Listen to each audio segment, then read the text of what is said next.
നന്നായി, മുത്തച്ഛന് സന്തോഷായി. തന്നെ കുറിച്ച് പറയാനേ ആൾക്കാർക്ക് നേരമുള്ളൂ. ഇപ്പൊ സന്തോഷായി. ഞാൻ എന്താ എന്റെ കുട്ടിക്ക് തരിക?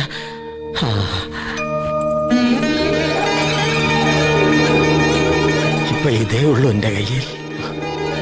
ഇനി ഇത് നിനക്കുള്ളതാ.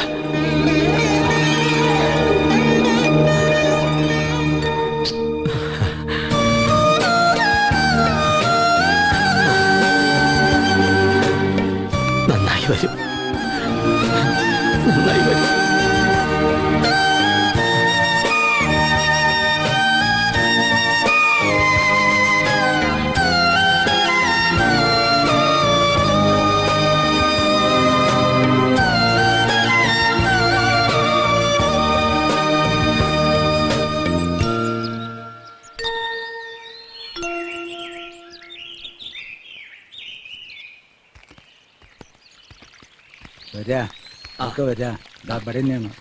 ഞങ്ങള് നേരത്തെ വന്നിട്ടുള്ളതാ.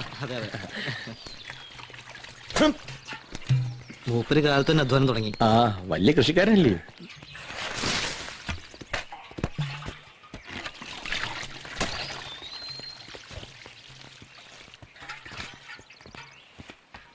എന്താ കുട്ടി, സുഖല്ലേ? ആ മാസം നേരെ പട്ടേരി രാവിലെ നെടുവത്തൂരേക്കായിരിക്കും, അച്ഛൻ പറഞ്ഞിരുന്നു. എവിടെ ആളെവിടെ? മീനാക്ഷി, എന്തോ അച്ഛനെ വിളിക്കേ. എങ്ങനെയുണ്ടോ തന്റെ കൃഷിയും കാര്യങ്ങളൊക്കെ ഇപ്പോ? ഓ അതിപ്പോ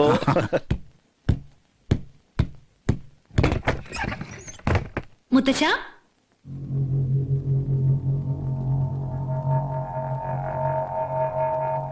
ഇനി എണീറ്റില്ലേ? ദേ അവിടെ പട്ടേരിയൊക്കെ കാണാൻ വന്നിരിക്കുന്നു.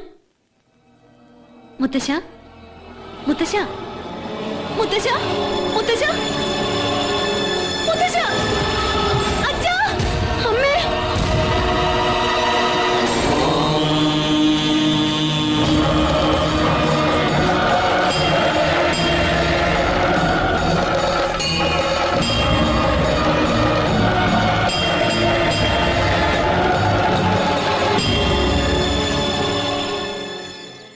ഉറക്കത്തിൽ ഒന്നും അറിയാന്റെ ശാന്തമായൊരു മരണം. സുഹൃതം ചെയ്തവർക്ക് അതിനുള്ള ഭാഗ്യം കിട്ടൂ.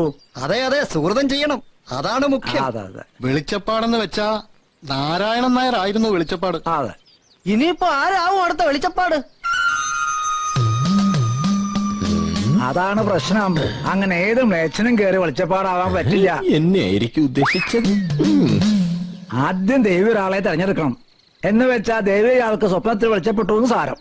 പിന്നെ ആ ശരിക്കുള്ള പരീക്ഷണം അല്ലേ പട്ടേൽ? ഒരു കിടക്കപ്പുറതി ഉണ്ടാവില്ല. കിടക്കപ്പുറതി ഉണ്ടാകരുത്. പിന്നെ ദേവിയുടെ വാളും ചെലമ്പും എവിടെങ്കിലും ഒളിപ്പിച്ചു വെക്കും. അയാളത് കണ്ടുപിടിക്കണം. അതാണല്ലോ പാട്. അത് വാസ്തവം. കണ്ടുപിടിച്ചാൽ തന്നെ ദേവപ്രശ്നത്തിലും തെളിയണം അയാൾ സർവ്വസായോഗ്യനാണെന്ന്. അതെ അതെ, അതാണ് മുഖ്യം, ദേവപ്രശ്നം. ദേവന്മാരിനി പ്രശ്നം ഉണ്ടാക്കൂ. അങ്ങനെയാണെങ്കിൽ പിന്നെ ഒരു ചടങ്ങും കൂടി ഉണ്ട്, കലശം കഴിക്കൽ.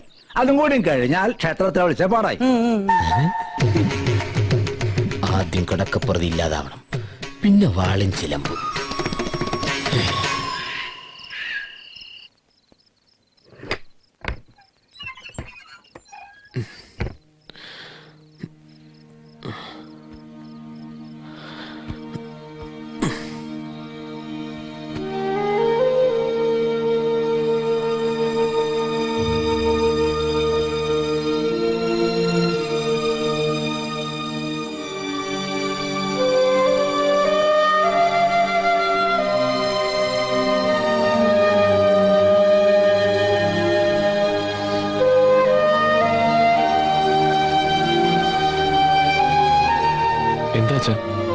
എന്താ ഈ നേരത്ത്? കിടന്നിട്ട് ഉറക്കം വരുന്നില്ല, എന്താന്നറിയില്ല.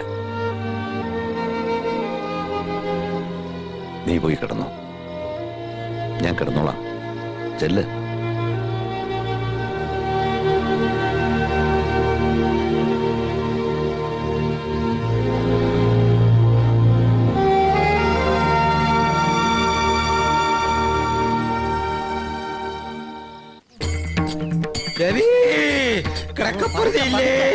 പരമേശ ആവേശം കൊണ്ട് എനിക്ക് പറഞ്ഞു കിടക്കപ്പുറത്തില്ലേ സർവേശ്വരി കിടക്കപ്പുറത്തില്ലേ?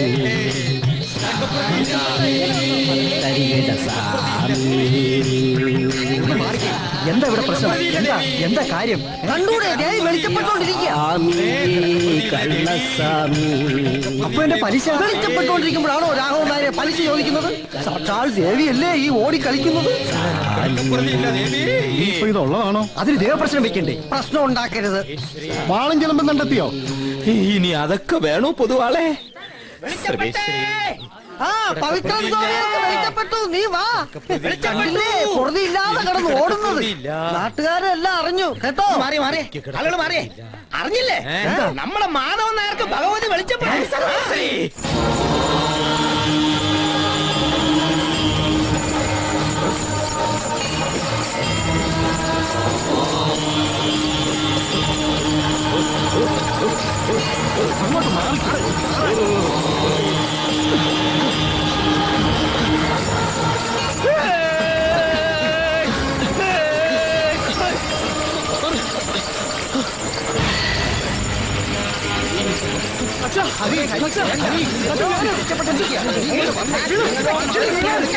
വേണ്ട മോനെ.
ഇനിയുള്ള കാലം ഭഗവതിയുടെ വെളിച്ചപ്പാടാവുക എന്നുള്ളത് എന്റെ യോഗമാണ്.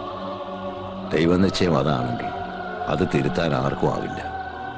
എല്ലാരും അത് മനസ്സിലാക്കണം. നീയും.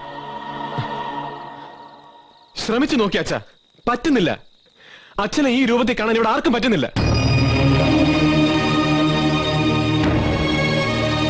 ഇതൊരിക്കലും സംഭവിക്കില്ലെന്ന് അച്ഛൻ എനിക്ക് വാക്ക് തന്നതല്ലേ? ഇങ്ങനെ ആവണമെന്ന് നിശ്ചയിച്ചത് ഞാനല്ല, ഭഗവതിയാ. ആ വിളി കേൾക്കാതിരിക്കാൻ ഈ തറവാട്ടിലെ ആണുങ്ങൾക്കാവില്ല. ഭഗവതിക്കല്ല, ഞങ്ങൾക്കാണ് അച്ഛനെ വേണ്ടത്. ഹരി, ഇല്ല അമ്മേ, അച്ഛനെ ഈ രൂപത്തിൽ കാണാൻ എനിക്ക് പറ്റുന്നില്ല.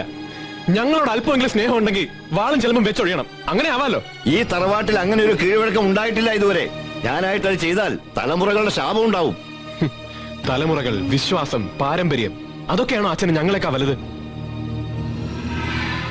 ആ വാളും ചിലമ്പുമാണ് ഈ കുടുംബത്തിന്റെ ശാപം. അത് ആദ്യം ഇവിടുന്ന് വലിച്ചെറിയണം.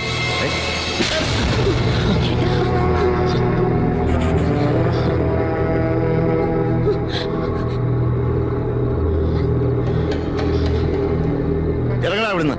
നിന്നെ കാണണ്ട എനിക്ക്.